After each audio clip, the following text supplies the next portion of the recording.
Hey y'all, welcome to my Navia guide as of Genshin 4.8. Navia is one of the easiest characters to build, as well as build a team around. She's one of the few, well, pretty much the only GEO character that wants to be played with other elements because of her damage having synergy with the crystallized reaction. In addition, she's simple to operate with a burst and double skill playstyle, which can make her really fun to play. So let's jump right into the guide and how you can get your Navia to be the best like no one ever was, starting with her talents. Navia's normal attacks are just regular physical attacks, but they can be really good with her first Ascension passive. Navia's A1 passive gives her a GEO infusion on her normal charged and plunging attacks that can't be overridden for 4 seconds after using her skill, and those attacks get a 40% damage bonus. This sounds pretty good so far, but the real beast is her skill. And see, that's true for the power of it, but I also meant that for the length of the description. That's why I'm making this guide. Navia's skill, Ceremonial Crystalshard, is damn OP. Starting off, her elemental skill itself has 2 charges. Now for the long parts. It has a unique stacking mechanic to it called Crystal Shrapnels that will make her do more damage the more stacks you have. You get these stacks by picking up any crystallized shards, up to 6 shards in total. You can keep track of how many shards she has by looking at the icons floating to her left. This ability also has 2 variants, a press and a hold. By pressing, Navia will shoot off whatever stack she has right in front of her. By holding, Navia will go into an aiming state that also draws in nearby crystallized shards and adds to her stacks. Releasing her skill will use up every stack and generate Rosula shard shots that do GEO damage according to how many stacks were consumed. When Navia uses up 0 stacks, she will fire off 5 Rosula shard shots, 7 for 1 stack, 9 for 2, and lastly 11 for 3 or more stacks. If all 11 Rosula shard shots hit when she has 3 or more stacks, the damage is boosted by 200%. So, you might be wondering why she has a cap of 6 stacks instead of 3. Well, for every stack you have over 3 when you release her skill, she does 15% more damage, up to 45% extra damage.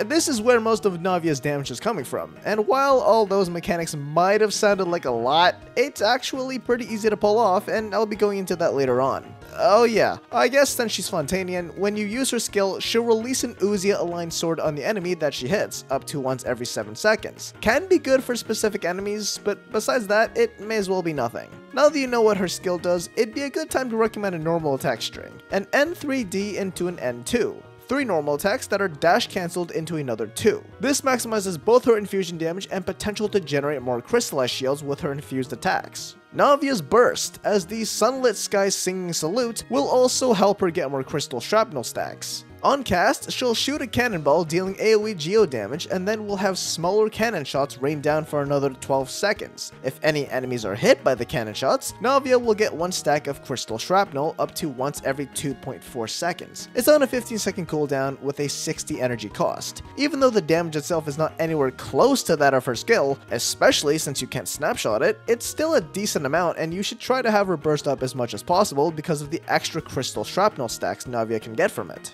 The last of Navia's talents, her A4 passive, Mutual Assistance Network, will give Navia 20% more attack for each party member that is Pyro, Electro, Cryo, or Hydro up to 2 times. Basically a free buff for Navia, as she will naturally want at least one of those elements to generate crystallized shards anyways. Keep in mind, it can be any combination of those elements or just 2 of the same to fully max out the passive. With all of Navia's talents explained, you should prioritize leveling her skill first, as that is the biggest contributor to her damage, then her normal attack and burst are about the same in value as the other, so level them as you see fit. So then, what is the best way to build Navia? Let's get into that.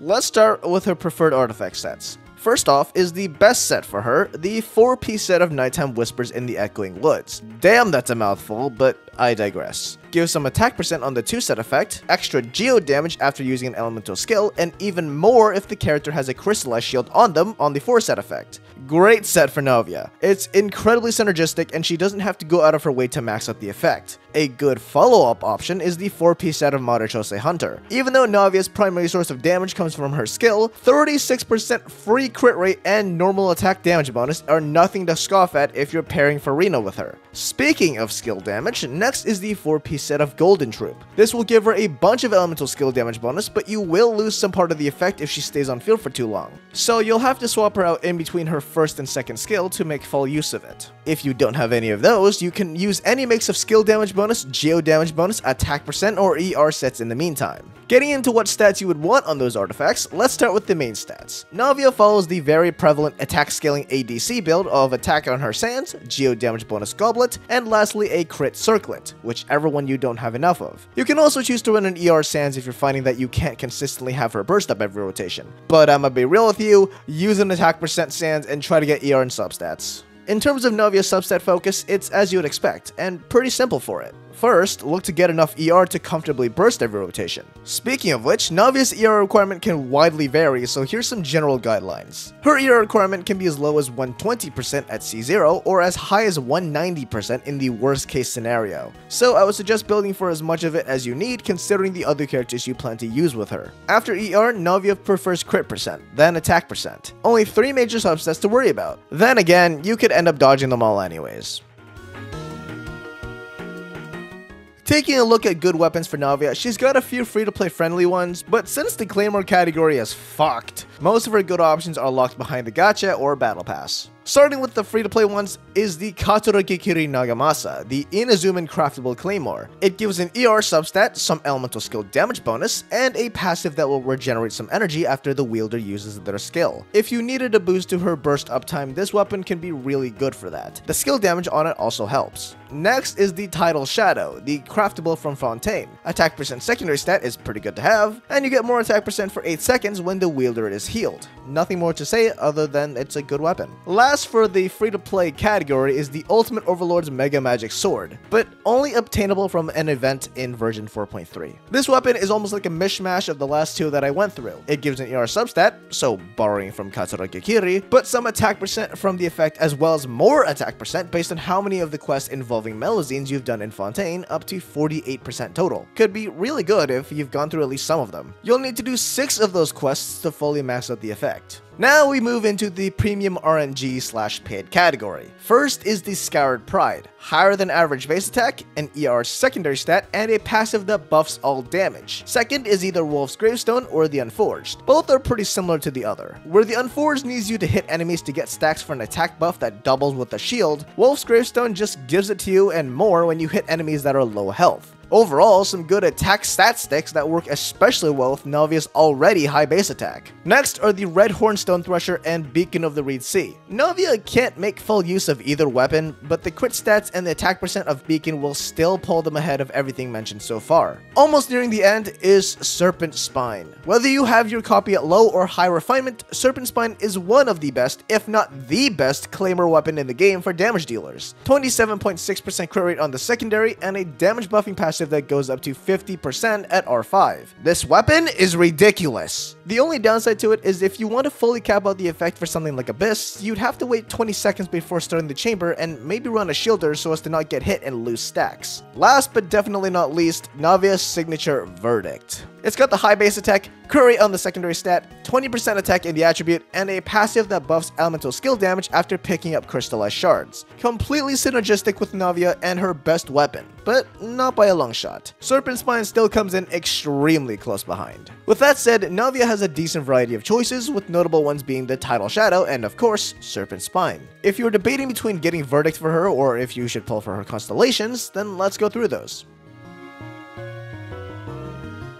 Navia's Constellations are mostly inconsequential, but they add some welcome buffs to her already powerful moveset. Navia's C1 lets her regenerate 3 energy and reduce her burst cooldown by 1 second for each stack of crystal shrapnel she consumes after using her skill. You can regen up to 9 energy and lower her burst cooldown by 3 seconds in a skill with at least 3 or more stacks. This effectively lowers her burst energy cost to 42 as you just get 18 energy for free. The burst cooldown reduction is kinda whatever though, since it's pretty unnecessary for Navia. If none of this sounds appealing to you and you don't have Serpent Spine, definitely go for Verdict over this constellation instead. Navia's C2 will give 12% crit rate for every stack of crystal shrapnel consumed when using her skill, up to 36%. It will also fire off a cannon shot near the location of the enemy hit, counting as burst damage. This constellation makes Navia extremely easier to build for with the 36% crit rate and gives her more opportunities to get crystal shrapnel stacks. Pretty good, albeit overkill constellation. C3 and 5 will increase the talents of her skill and burst by 3 respectively. The elemental skill talent increase is particularly good as, again, it's Navia's main thing for blowing up enemies.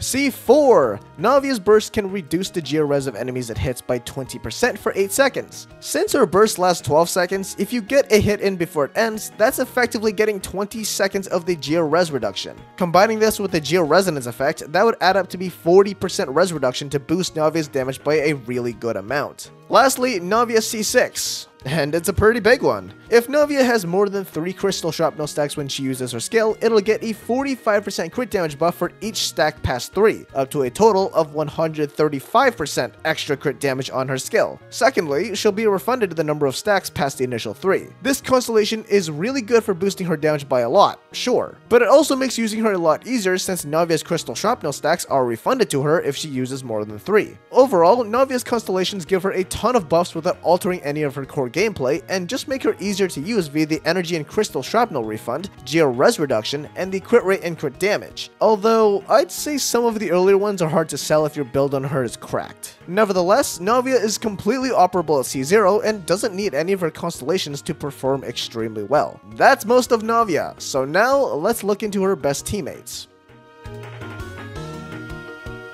Navia's teams are pretty simple to put together. Since she primarily uses the crystallized reaction, you'll want another GEO character to passively help generate crystallized shards and the GEO resonance effect. After that, for the other 2 slots, you'll want 2 teammates that are any one of Pyro, Electro, Cryo, or Hydro. For these reasons, building a team for Navia is pretty easy to do. Before we get into that though, here's a general team rotation as a guideline. Whatever characters you decide to use with Navia, this general rotation guideline will be a good way of shuffling through your party members. Start with the GEO teammates' abilities, moving into Navia's burst for the cannon shots to start generating crystallized shards, swapping into your other supports for their abilities, then back to Navia to do her combo. Of course, your rotation might differ depending on who you're using, but this will still work with most options. Now that that's out of the way, let's get into what characters are good on her team. Starting off, for the GEO teammate, that can be any one of Zhongli for the lazy playstyle, universal rush shred, and tenacity 4-piece if you're running that on him. We've been through this man enough times.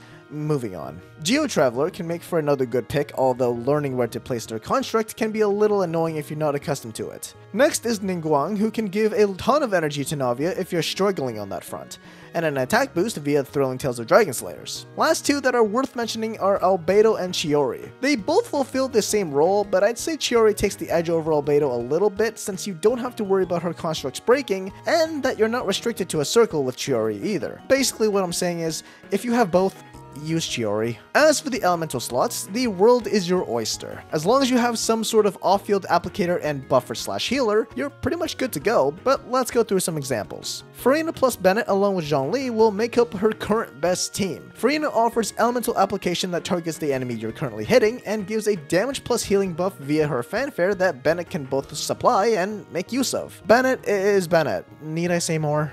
Next is a sub-team you can use if you don't have Farina or if you're using her in other teams. Grabbing Zhongli and Bennett again, but this time replacing Farina with pretty much any off-field elemental applicator. The best one being Fischl, but you've got other options in Xiangling, Xingqiu, Yelan, Rosaria, or Yaimiko. These characters are meant to generate crystallized shards consistently on top of doing their own really good damage, but some of them have other mechanics that you shouldn't overlook, like Xingqiu's rain swords, or Yelan's passive damage buff to the on-field character. If you're using Zhongli and Bennett on another team or something, there's also the option of Ningguang, Farina, Kokomi. Kokomi can run Thrilling Tales and heal to get more fanfare points for Farina's buff, and Ningguang can serve as a battery for Navia's burst. And that's about it! Navia is an amazing low-budget character that can dish out huge amounts of damage with very little effort required and the most common characters that you'd be building up anyways. She's got decent weapon choices, and pretty much shafts Ito in power. Sorry, buddy.